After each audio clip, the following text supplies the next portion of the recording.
तो दोस्तों स्वागत है आपका फिर से हमारे एक और एक्सप्लेनेशन वीडियो में। तो आज हम बात करेंगे जुजुत्सु काइसन सीजन 1 के एपिसोड 8 के बारे में।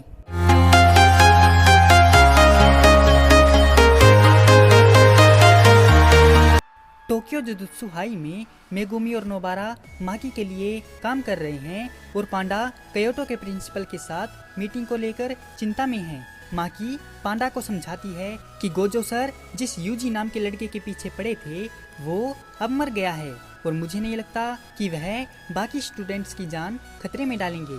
वैसे भी वो क्योटो के बूढ़े सर सबके सामने कोई तमाशा नहीं करना चाहेंगे। जिस पर पांडा माकी को कहता है कि एक प्रिंसिपल को अपनी इज्जत की फिक्र होती है लेकिन स्टूडेंट को नहीं। हो सकता है कि माई जेनिन जो कि तुम्हारी बहन है और टोडो भी उनके साथ आए। मीटिंग में स्टूडेंट्स का आना जरूरी तो नहीं होता लेकिन उन्हें हमें परेशान करना बहुत पसंद है, इसीलिए वो आ सकते हैं।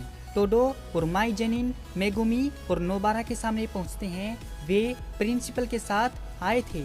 माई उन दोनों को कहती है कि तुम्हारा क्लासमेट मर गया है ना, इसीलिए हमको तुम्हारी फिक्र हो रही थी तो हम यहाँ पर आ गए। या हो सकता है कि तुम दोनों को उसकी मौत से कोई फर्क ही नहीं पड़ता हो। माई की बातें सुनकर मेगुमी और नोबारा कंफ्यूज हो जाते हैं और सोचते हैं कि यह क्या बोल रही है। तो माई उनको कहती है कुछ बातों को खुलकर कहना मुश्किल होता है।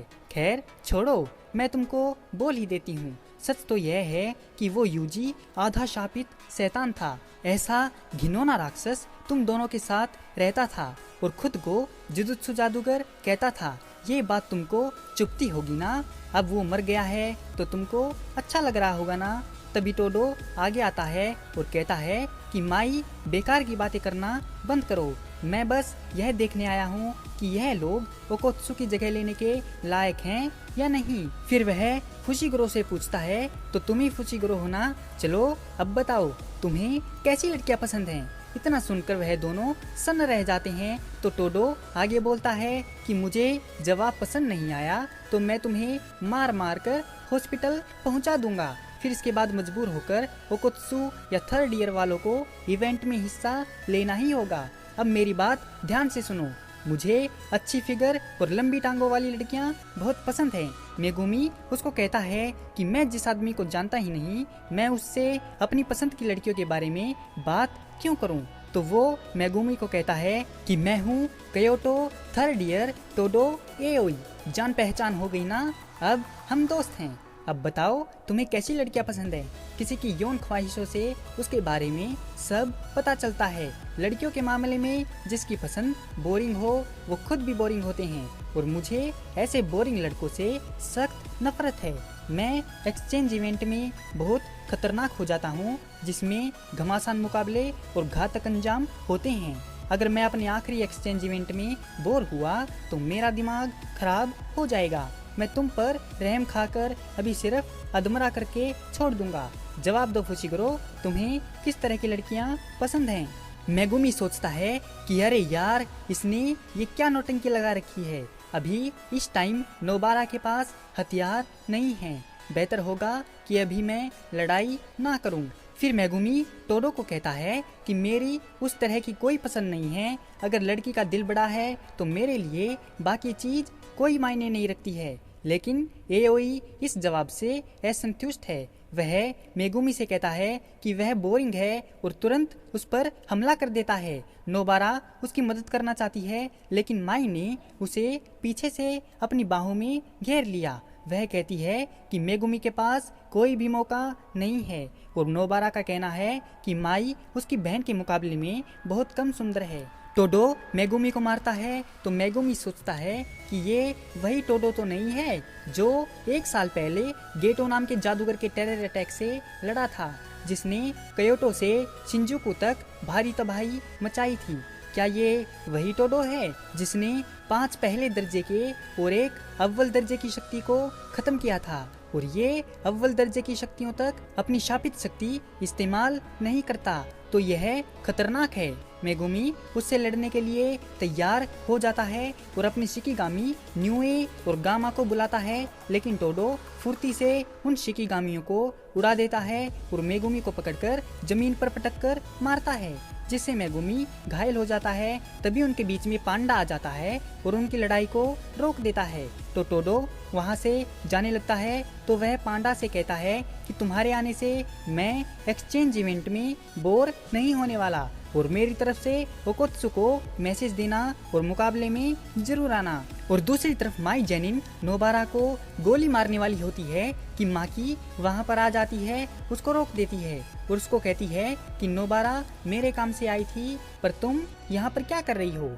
माई उसको देखकर कहती है कि तुम इतनी बेकार हो कि कब आई मुझे पता ही नहीं चला। फिर वह दोनों अपनी अपनी शक्तियों को लेकर बहस करने लगती हैं। तो माकी नोबारा को उठने का इशारा करती है और नोबारा उठकर माई को पीछे से पकड़कर नीचे गिरा देती है। नोबारा माई को कहती है कि तुमने मेरे ट्रैक सूट में छेद कर दिए, अब तुम अपना समर यूनिफॉर्म निकालो, अब से ये मेरा समर यूनिफॉर्म है।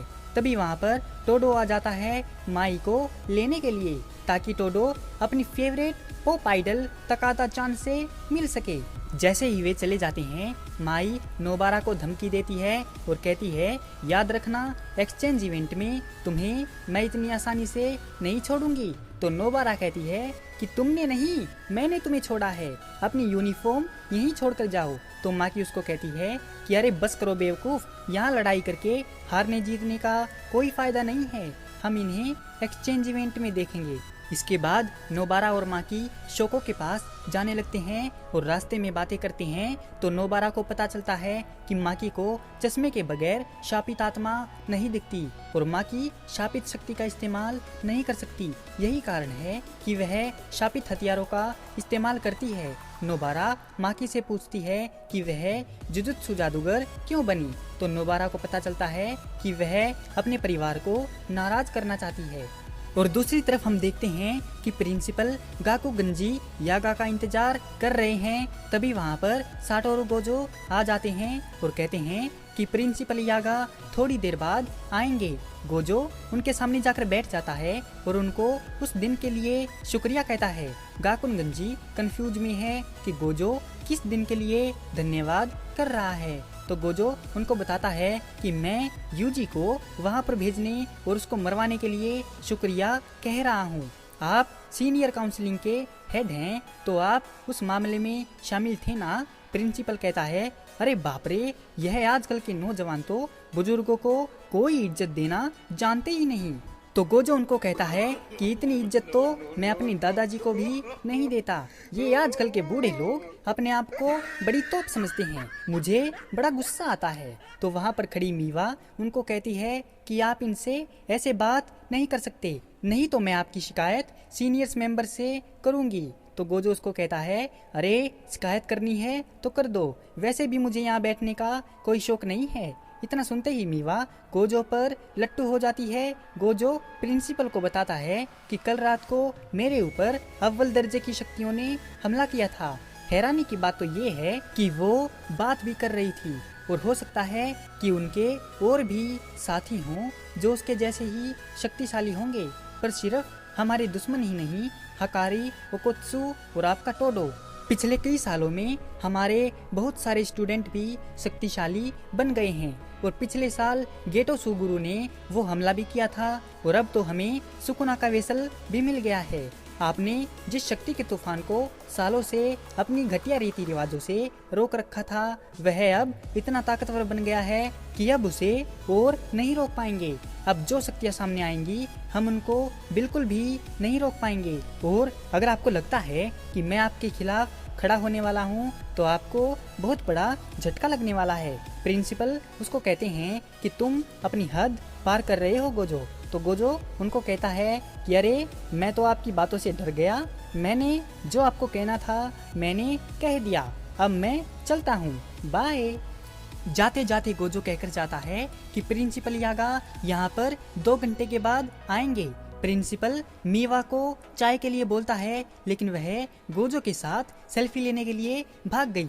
उसी समय टोडो अपनी फेवरेट आइडल से हाथ मिलाता है और उससे उसका डायलॉग सुनता है। 1 महीने बाद किनेमा सिनेमा मूवी थिएटर में 3 भारी रूप से लाशें मिली। महितो घटनास्थल से भाग जाता है लेकिन उसकी एक नज़र एक लड़के पर पड़ती है जो उसे देख सकता था। यूजी इटाडोरी और एक दूसरे जादूगर को इस रहस्यमयी घटना की जांच करने का काम सौंपा गया है। पोस्ट क्रेडिट सीन में हम देखते हैं कि मीवा सक्सेसफुली गोजो के साथ एक सेल्फी लेने में सफल हो जाती है और खुशी खुशी वापस जाने से पहले उसे सेल्फी लेने के लिए धन्यवाद देती है। दुर्भाग्य से उसके लिए क्योटो प्रिंसिपल ने लड़की को याद दिलाया कि वह उसके लिए चाय लाना भूल गई थी। जूजू स्ट्रोल में हम देखते हैं माई तकादा चान के फैन की लाइन के बगल में खड़ी है जो उसे बहुत नापसंद है। एक बार जब टोडो उसके पास आता है तो वह रिक्वेस्ट करता है कि वह उसकी आइडल से हाथ मिलाने के लिए उसके पास मौजूद दूसरे टिकट का इस्तेमाल करे। बहस करने को तैयार नहीं माई सहमत है। एक बार जब उसकी रिवॉल्वर जब्त कर ली गई थी तो आखिरकार माई का सामना तकादा चान से हुआ। एक लड़की को लाइन में देखकर वह खुद सरप्राइज हो जाती है और माई से कहती है कि वह उसे याद रखेगी। जब माई टोडो के पास वापस जाती है तो वह आंशिक रूप से शांत होती है और खुद से कहती है कि तकादा चान इतनी भी बुरी नहीं है।